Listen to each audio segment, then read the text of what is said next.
നമസ്കാരം മക്കളെ. പരീക്ഷാ ചൂടിനിടയിലും നമ്മൾ മറക്കാതിരിക്കേണ്ട ഒരു ദിവസമാണ് ഇന്ത്യയുടെ സ്വാതന്ത്ര്യദിനം എന്ന് പറയുന്നത്.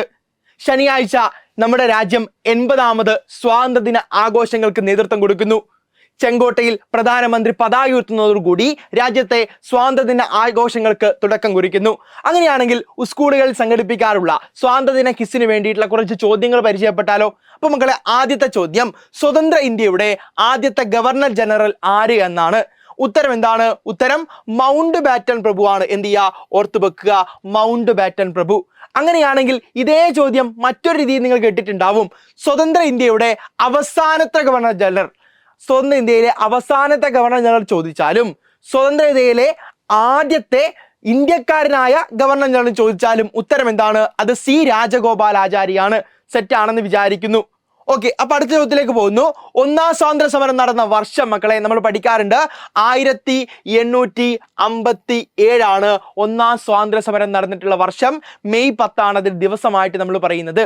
അങ്ങനെയാണെങ്കിൽ 1857 ഒന്നാം സ്വാതന്ത്ര്യ സമരം ആരംഭിച്ച സ്ഥലം ഏതാണ് എന്നാണ് അടുത്ത ചോദ്യം. സ്ഥലം ഏതാ? അത് ഉത്തർപ്രദേശിലെ മീററ്റ്, അല്ലെങ്കിൽ നമുക്ക് എന്ത് ചെയ്യാം, ഇന്നത്തെ ഡൽഹിയിലെ ഏതാണ്? മീററ്റ് എന്ന് പറയുന്ന സ്ഥലത്താണ് ഒന്നാം സ്വാതന്ത്ര്യ സമരം പൊട്ടിപ്പുറപ്പെട്ടത്. അടുത്ത ചോദ്യത്തിലേക്ക് പോകുന്നു. 1857 ഒന്നാം സ്വാതന്ത്ര്യ സമരത്തിലെ ആദ്യ രക്തസാക്ഷി, ഇന്ത്യൻ സ്വാതന്ത്ര്യ സമരത്തിന്റെ ഭാഗമായിട്ടുള്ള ആദ്യ രക്തസാക്ഷി മക്കൾ അത് ആരാണ്? ഉത്തരം മംഗൾ പാണ്ഡെയാണ്. ചിത്രത്തിൽ നിങ്ങൾ കാണുന്നതാണെന്ത്? മംഗൾ പാണ്ഡെ. സ്വാതന്ത്ര്യത്തിന് വേണ്ടി സ്വന്തം ജീവിതം ബലികഴിപ്പിച്ച ആദ്യത്തെ വ്യക്തി, ഇന്ത്യൻ സ്വാതന്ത്ര്യ സമരത്തിന്റെ ഭാഗമായി, ഒന്നാം സ്വാതന്ത്ര്യ സമരത്തിന്റെ ഭാഗമായി രക്തസാക്ഷിയാകേണ്ട വന്ന വ്യക്തി അത് മംഗൾ പാണ്ഡെയാണ്. എന്ത് ചെയ്യുക? ഓർത്തു വെക്കുക.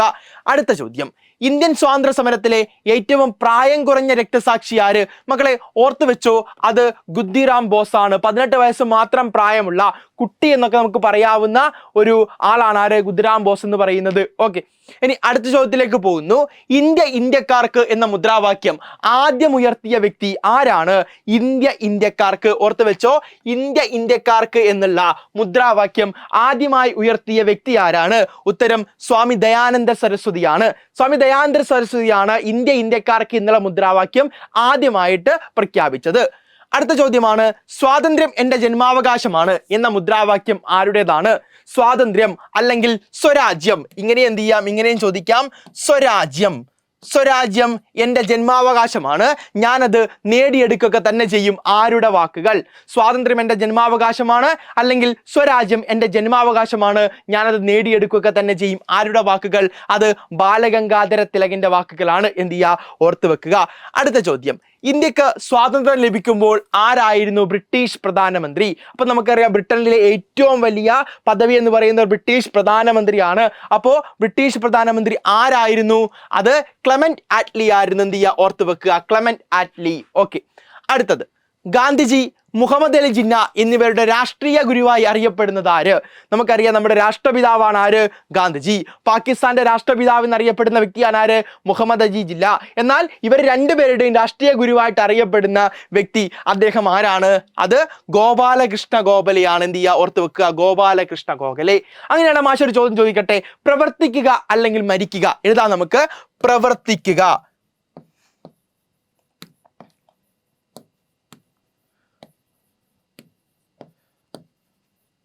അല്ലെങ്കിൽ മരിക്കുക. ഗാന്ധിജി പറഞ്ഞിട്ടുള്ള ഒരു മുദ്രാവാക്യമാണ് പ്രവർത്തിക്കുക അല്ലെങ്കിൽ മരിക്കുക, ഡു ഓർ ഡൈ. ഏത് സമരത്തിന്റെ ഭാഗമാണ് ഈ ഒരു മുദ്രാവാക്യം ഗാന്ധിജി പറഞ്ഞിട്ടുള്ളത്? മക്കൾ അതെന്ത് ചെയ്തോ? ഓർത്തു വെച്ചോ, ക്വിറ്റ് ഇന്ത്യ സമരം. ഏതാ? ക്വിറ്റ് ഇന്ത്യ സമരം. ഓക്കെ, അപ്പൊ പ്രവർത്തിക്കുക അല്ലെങ്കിൽ മരിക്കുക എന്ന് പറയുന്ന മുദ്രാവാക്യം ഗാന്ധിജി ഏത് സമരത്തിന്റെ ഭാഗമായിട്ടാണ് അവതരിപ്പിച്ചത്? ക്വിറ്റ് ഇന്ത്യ സമരത്തിന്റെ ഭാഗമായിട്ട്. എന്ത് ചെയ്യുക? ഓർത്ത് വെക്കുക. അടുത്ത ചോദ്യം, ഇന്ത്യൻ നാഷണൽ കോൺഗ്രസിന്റെ സ്ഥാപകൻ ആര്? ഇന്ത്യൻ നാഷണൽ കോൺഗ്രസിന്റെ സ്ഥാപകൻ എന്ന് പറയുന്നത് ഒരു ഇന്ത്യക്കാരനല്ല, ഒരു വിദേശിയാണ്. അദ്ദേഹത്തിന്റെ പേരാണ് A.O. ഹ്യൂം. എന്താണ്? A.O. ഹ്യൂം എന്നാണ് അദ്ദേഹത്തിന്റെ പേര്. ഓക്കെ, സെറ്റ് അല്ലേ? അങ്ങനെയാണെങ്കിൽ ഇന്ത്യൻ നാഷണൽ കോൺഗ്രസിനെ നമുക്ക് INC എന്ന് പറയാം. ഇന്ത്യൻ നാഷണൽ കോൺഗ്രസിന്റെ പ്രഥമ പ്രസിഡന്റ് എന്ന് ചോദിച്ചാൽ ഇന്ത്യൻ നാഷണൽ കോൺഗ്രസിന്റെ പ്രസിഡന്റ് ആരാന്ന് ചോദിച്ചാൽ നമുക്ക് എന്ത് പറയാം? WC ബാനർജി എന്നെഴുതാം. WC ബാനർജി. ഓർത്ത് വെക്കുക. ഇന്ത്യൻ നാഷണൽ കോൺഗ്രസിന്റെ സ്ഥാപകൻ ചോദിച്ചാൽ നമ്മൾ എന്ത് പറയണം? AOHU പറയണം. ഇന്ത്യൻ നാഷണൽ കോൺഗ്രസിന്റെ ആദ്യത്തെ പ്രസിഡന്റ് ചോദിച്ചാൽ നമുക്ക് ആരുടെ പേര് പറയണം? WC ബാനർജിയുടെ പേര് പറയണം. അടുത്ത ചോദ്യം, ഇന്ത്യൻ നാഷണൽ കോൺഗ്രസ് സ്ഥാപിതമായ വർഷം മക്കൾ ഏത് വർഷമാണ്? 1885 ഡിസംബർ 28-നാണ് എന്ത് ചെയ്തത്? ഇന്ത്യൻ നാഷണൽ കോൺഗ്രസ് എന്ന് പറയുന്ന സംഘടന സ്ഥാപിച്ചത്. ഈ സംഘടനയാണ് എന്ത് ചെയ്തത്? രാജ്യത്തെ സ്വാതന്ത്ര്യ സമര പോരാട്ടങ്ങൾക്ക് എന്ത് ചെയ്യുന്നത്? ശക്തിയായ ഒരു രൂപം നൽകുകയും അതിന് വേണ്ടിയിട്ട് പ്രവർത്തിക്കുകയും ചെയ്തിട്ടത്. മറ്റനേക സംഘടനകൾ ഉണ്ടായിരുന്നു. യുവജന സംഘടനകൾ, വിദ്യാർത്ഥി സംഘടനകൾ, രാഷ്ട്രീയ സംഘടനകൾ ഒക്കെ ഉണ്ടായിരുന്നു. അതിൽ വലിയ മൂവ്മെന്റ് ആയിട്ട് മാറിയത് ഇന്ത്യൻ നാഷണൽ കോൺഗ്രസ് ആയിരുന്നു.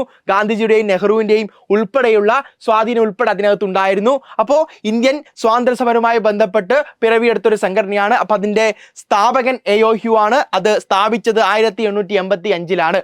ഓക്കെ, അടുത്ത ചോദ്യം, ബ്രിട്ടീഷ് ഈസ്റ്റ് ഇന്ത്യ കമ്പനിക്കെതിരെ കേരളത്തിൽ നടന്ന ആദ്യത്തെ സംഘടിത പ്രക്ഷോഭത്തിന്റെ പേര് മക്കളെ, ആ പ്രക്ഷോഭം നടന്നത് എന്നാണ് കൂടി ചോദിക്കുന്നത്. അപ്പൊ പ്രക്ഷോഭം നടന്നത് 1721 ഏപ്രിൽ 15-നാണ്. ആ പ്രക്ഷോഭത്തിന്റെ പേരെന്ത് ചെയ്യുക? ഓർത്ത് വെക്കുക. അതാണെന്ത്? ആറ്റിങ്ങൽ കലാപം. ആറ്റിങ്ങൽ കലാപം. ഓക്കെ, അപ്പോൾ ആറ്റിങ്ങൽ കലാപം ബ്രിട്ടീഷുകാർക്കെതിരെ ഇന്ത്യയിൽ നടന്നിട്ടുള്ള സംഘടിതമായ കലാപം, പ്രക്ഷോഭം എന്താണ്? അത് ആറ്റിങ്ങൽ കലാപമാണ്. ഓക്കെ, എന്ത് ചെയ്യുക? ഓർത്ത് വെക്കണേ. അപ്പോൾ അടുത്തത്, കോൺഗ്രസ് പ്രസിഡന്റായ ആദ്യ ഇന്ത്യൻ വനിത ആരാണ്? കോൺഗ്രസ് പ്രസിഡന്റ് ആയിട്ടുള്ള, അതായത് ഇന്ത്യൻ നാഷണൽ കോൺഗ്രസിന്റെ പ്രസിഡന്റ് ആയിട്ടുള്ള ആദ്യ ഇന്ത്യൻ വനിത അത് സരോജിനി നായിഡു ആണ്. എന്ത് ചെയ്യുക? ഓർത്ത് വെക്കുക. ആരാണ്? സരോജിനി നായിഡു. ഓക്കെ, സെറ്റ് അല്ലേ? അടുത്ത ചോദ്യം, ഇന്ത്യൻ നാഷണൽ കോൺഗ്രസിന്റെ അധ്യക്ഷനായ മലയാളി ആര്? മലയാളി ആരാടാ? അത് ചേറ്റൂർ ശങ്കരൻ നായർ എന്നറിയപ്പെടുന്ന C ശങ്കരൻ നായരാണ്. എന്ത് ചെയ്യുക? ഓർത്ത് വെക്കുക. C ശങ്കരൻ നായർ. അടുത്ത ചോദ്യം, ഗാന്ധിജിയുടെ ദണ്ഡിയാത്രയെ ചായക്കോപ്പയിലെ കൊടുങ്കാറ്റ് എന്ന് വിശേഷിപ്പിച്ച വ്യക്തി. ഗാന്ധിജിയുടെ ദണ്ഡിയാത്രയെ ചായക്കോപ്പയിലെ കൊടുങ്കാറ്റ് എന്ന് വിശേഷിപ്പിച്ച ആരാണ്? അത് ഇർവിൻ പ്രഭു ആണ്. എന്ത് ചെയ്യുക? ഓർത്ത് വെക്കുക. ഇർവിൻ പ്രഭു. ജാലിയൻ വാലാബാഗ് കൂട്ടക്കൊല നടന്ന വർഷം മക്കൾ ഏതായിരുന്നു? ജാലിയൻ വാലാബാഗ് കൂട്ടക്കൊല നടന്ന വർഷം എന്ന് പറയുന്നത് അത് ഏപ്രിൽ 13, 1919 ആയിരുന്നു. എന്ത് ചെയ്യുക? ഓർത്ത് വെക്കുക. അങ്ങനെയാണെങ്കിൽ ജാലിയൻ വാലാബാഗ് കൂട്ടക്കൊലക്ക് നേതൃത്വം കൊടുത്ത ജനറൽ ഡയർ എന്ന് പറയുന്നത് ആരാ? അതാരാണ്? അത് ജനറൽ ഡയർ. ജനറൽ ഡയർ എന്ന് പറയുന്ന ബ്രിട്ടീഷ് ഉദ്യോഗസ്ഥനാണ്. ആ ഒരു കൂട്ടക്കൊലക്ക് എന്ത് ചെയ്യുന്നത്? കൂട്ടക്കൊലക്ക് നേതൃത്വം കൊടുക്കുന്നത്. ഈ ജനറൽ ഡയറെ ബ്രിട്ടനിൽ പോയിട്ട് അവിടുന്ന് വധിക്കുന്ന ഒരാളുണ്ടായിരുന്നു. ആരാണെന്ന് അറിയാവോ മക്കൾക്ക്? അതാണ് ഉദ്ധം സിംഗ് എന്ന് പറയുന്നത്. ഉദ്ധം സിംഗ് ആരാണ്? ജാലിയൻ വാലാബാഗ് കൂട്ടക്കൊലക്ക് നേതൃത്വം കൊടുത്ത ജനറൽ ഡയറിന് എന്ത് ചെയ്തു? ബ്രിട്ടീഷ് എന്ത് ചെയ്യുന്നു? ആ രാജ്യത്ത് പോയിട്ട്, ഇംഗ്ലണ്ടിൽ പോയിട്ട് എന്ത് ചെയ്യുന്നു? വധിക്കുന്ന ഇന്ത്യയിലെ അതുല്യനായിട്ടുള്ള പോരാളിയാണ് ആര്? ഉദ്ധം സിംഗ് എന്ന് പറയുന്നത്. ഓക്കെ, ഇനി അടുത്തത്, ഭഗത് സിംഗ്, രാജഗുരു, സുഖദേവ് എന്നിവരെ തൂക്കിലേറ്റിയ വർഷമാണ് ചോദിക്കുന്നത്. തൂക്കിലേറ്റിയത് എന്ന് മക്കൾ ഓർത്ത് വെച്ചോ. 1931 മാർച്ച് 23-നാണ്. ആരെയൊക്കെ? ഭഗത് സിംഗ് ഉണ്ട്, സുഖദേവ് ഉണ്ട്, രാജഗുരു, ഇവരെ എന്ത് ചെയ്യുന്നത്? തൂക്കിലേക്കുന്നത്. അങ്ങനെയാണ് ഞാനൊരു ചോദ്യം ചോദിക്കട്ടെ. പഞ്ചാബ്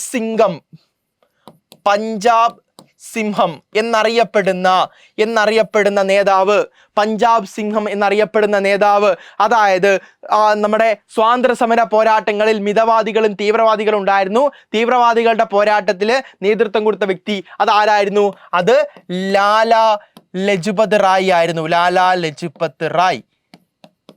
എന്ത് ചെയ്യുക? ഓർത്ത് വെക്കുക. ഓക്കെ, അപ്പൊ അടുത്ത ചോദ്യം ചോദിക്കുകയാണ്, ഇന്ത്യയുടെ ആദ്യത്തെ പ്രധാനമന്ത്രി ജവഹർലാൽ നെഹ്റു നടത്തിയ പ്രശസ്തമായ സ്വാതന്ത്ര്യദിന പ്രസംഗം ഏത് പേരിൽ അറിയപ്പെടുന്നു? ഏത് പേരിലാടാ?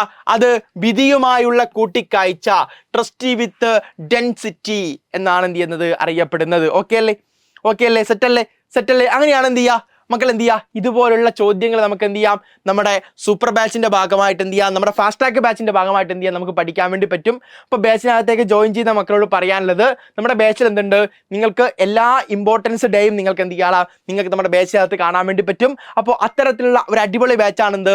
ഫാസ്റ്റ് ട്രാക്ക് ബാച്ച് എന്ന് പറയുന്നത്. അപ്പോൾ ബാച്ചിനകത്തേക്ക് ജോയിൻ ചെയ്യാൻ വേണ്ടി മക്കൾ ജസ്റ്റ് എന്ത് ചെയ്യുക? ജസ്റ്റ് താഴെ കാണുന്ന ലിങ്ക് ഉപയോഗിച്ച് എന്ത് ചെയ്യുക? നിങ്ങളുടെ പേര്, നമ്പർ എന്ത് ചെയ്യുക? ജസ്റ്റ് ഒന്ന് എന്ത് ചെയ്യുക? അവിടെ ടൈപ്പ് ചെയ്ത് കൊടുക്കുക. അതുപോലെ തന്നെ നമ്മുടെ എക്സാമുമായി ബന്ധപ്പെട്ടുള്ള നോട്ടുകൾ കിട്ടാൻ വേണ്ടി നമ്മുടെ കമ്മ്യൂണിറ്റി ഗ്രൂപ്പിലേക്ക് എന്ത് ചെയ്യുക? ജോയിൻ ചെയ്യുക. അതിലുള്ള ലിങ്ക് കൊടുക്കുന്നു, ഡിസ്ക്രിപ്ഷനിൽ കൊടുക്കുന്നു. അപ്പോൾ നമുക്ക് ഇതുപോലുള്ള വീഡിയോ ആയിട്ട് വീണ്ടും കാണാം. Okay, all the best.